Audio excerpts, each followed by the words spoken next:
देखिए, अगर आप मोबाइल रिपेयरिंग सीख रहे हैं तो आपको मल्टीमीटर का नॉलेज होना बहुत जरूरी है। देखिए, वैसे तो ये मल्टीमीटर हमारे कई सारे फील्ड में यूज होता है, जैसे एसी का फील्ड, टीवी, टैब, इलेक्ट्रॉनिक्स, कई सारे फील्ड में यूज होता है। इसलिए इस मल्टीमीटर के ऊपर इतने सारे फंक्शंस दिए होते हैं। तो देखिए, इन फंक्शन में से हमारे काम के कौन से फंक्शन हैं जो हम मोबाइल रिपेयरिंग में यूज करते हैं, तो वो तीनों ही फंक्शन मैं आपको बताने वाला हूँ। तो देखिए, वो तीन फंक्शन कौन कौन से होते हैं।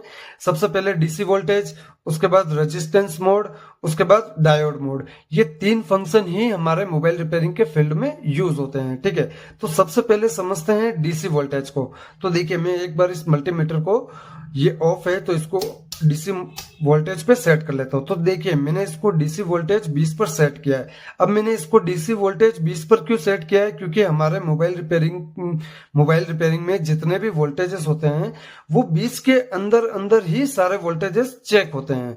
ठीक है, तो देखिए, मैं ना एक काम करता हूँ कि ये देखिए, इसको मैंने डीसी वोल्टेज पे सेट कर लिया है। उसके बाद यहाँ पर आपको तीन होल दिख रहे हैं। तो सबसे पहले आप ये देखिए, यहाँ पर कॉम लिखा हुआ है।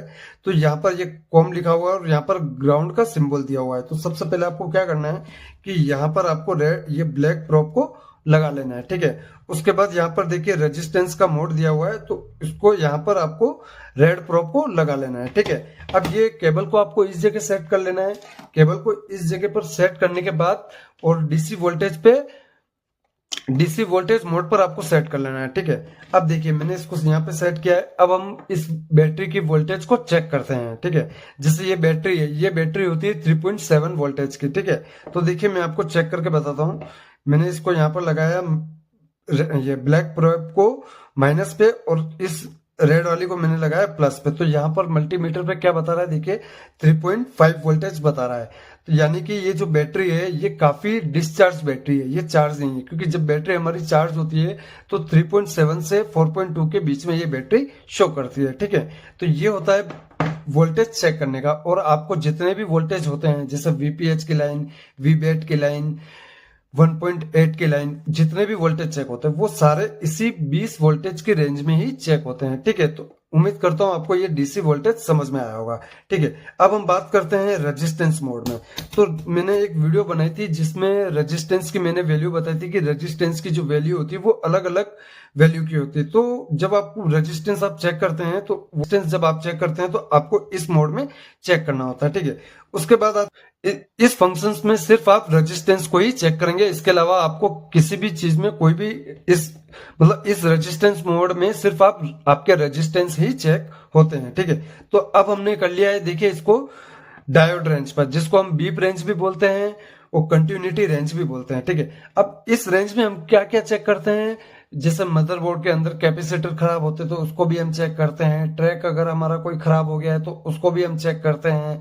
और कंटिन्यूटी, कोई लाइन ब्रेक है तो उसको भी हम चेक करते हैं। ठीक है, तो देखिए, मैं आपको बताता हूँ कि इस बीप रेंज में हम कैसे चेक करते हैं।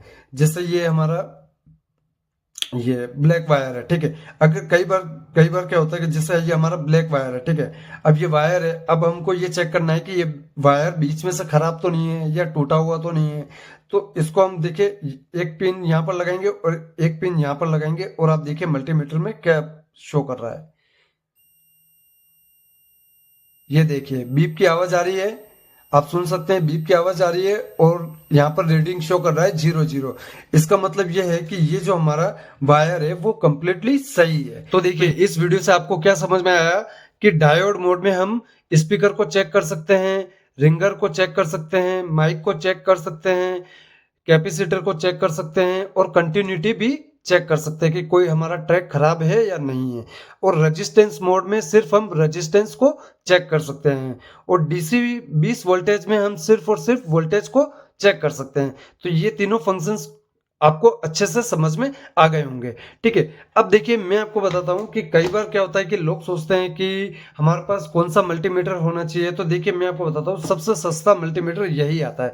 ये आपको मार्केट में 100-120 रुपए में आपको मिल जाएगा। तो देखिए, वैसे तो मार्केट में मल्टीमीटर 100 रुपए से लेकर के 20,000 रुपए तक के मल्टीमीटर अवेलेबल हैं।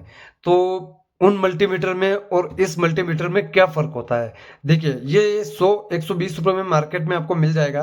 और जो काफ़ी महँगे मल्टीमीटर आते हैं, उनमें और इनमें क्या फ़र्क होता है? तो देखिए, एक हमारे पास ये कंपनी का मल्टीमीटर है, सनशाइन का है, ब्रांडेड मल्टीमीटर है। इसमें इस मल्टीमीटर में और इस मल्टीमीटर में क्या फ़र्क होता है? तो देखिए, जैसे कि हमने इसको 20 वोल्टेज पे सेट किया था, देखिए अभी भी इसके ऊपर रीडिंग शो कर रहा है और इसको भी जब हमने पहले जब मैंने इसको यूज़ किया था, तो इसके ऊपर भी देखिए मैंने 20 वोल्टेज को सेट कर रखा है, लेकिन ये मल्टीमीटर ऑफ दिखा रहा है। ये मल्टीमीटर ऑफ इसलिए दिखा रहा है क्योंकि ये ब्रांडेड मल्टीमीटर है। देखिए, ये ब्रांडेड मल्टीमीटर क्यों है? क्योंकि जब हमने इसको यहाँ पर सेट किया, तो जब हमने इस मल्टीमीटर का यूज़ किया, तो यूज़ करने के बाद जब हमने इसको साइड में किया, तो ये ऑटोमेटिक ऑफ हो गया। इसमें ऑटोमेटिक सिस्टम है। जैसे कि ये मल्टीमीटर है, तो हमने देखिए हमने जब इसको यूज़ किया, तो यूज़ करने के बाद हमने इसकी प्रोब को रख दिया, तो ये ऑटोमेटिक 5 से 10 सेकंड के अंदर-अंदर ये ऑटोमेटिक ऑफ हो जाता है। तो उस कारण से क्या होता है कि इसकी जो बैटरी होती है, वो काफ़ी मतलब काफ़ी लॉन्ग टाइम बैटरी चलती है। और ये वाला जो मल्टीमीटर है, ये चाइनीज़ मल्टीमीटर है। ये इसको आपने यूज़ किया, तो यूज़ करने के बाद आपको क्या करना है, इसको बंद कर लेना है। और ये भी काफ़ी अच्छा मल्टीमीटर है, क्योंकि मैंने भी स्टार्टिंग में यही मल्टीमीटर यूज़ किया था। अगर आप स्टार्टिंग में मोबाइल रिपेयरिंग सीख रहे हैं या कोर्स कर रहे हैं, तो आप यही मल्टीमीटर लीजिए, जो कि आपको मार्केट में 100-120 रुपए में मिल जाएगा। क्योंकि जो रीडिंग ये मल्टीमीटर दिखाता है, वही रीडिंग ये भी मल्टीमीटर दिखाता है। तो कहने का मतलब ये है कि सिर्फ और सिर्फ ये ब्रांडेड है, और ये इसमें मतलब ये एडवांस लेवल का मल्टीमीटर है, इसलिए इसको लोग लेते हैं। और ये वाला जो मल्टीमीटर है, ये एडवांस लेवल का मल्टीमीटर नहीं होता है। इसमें यह है कि आपने इसको यूज़ किया और यूज़ करने के बाद इसको आपको बंद करना होता है, यही फ़र्क होता है।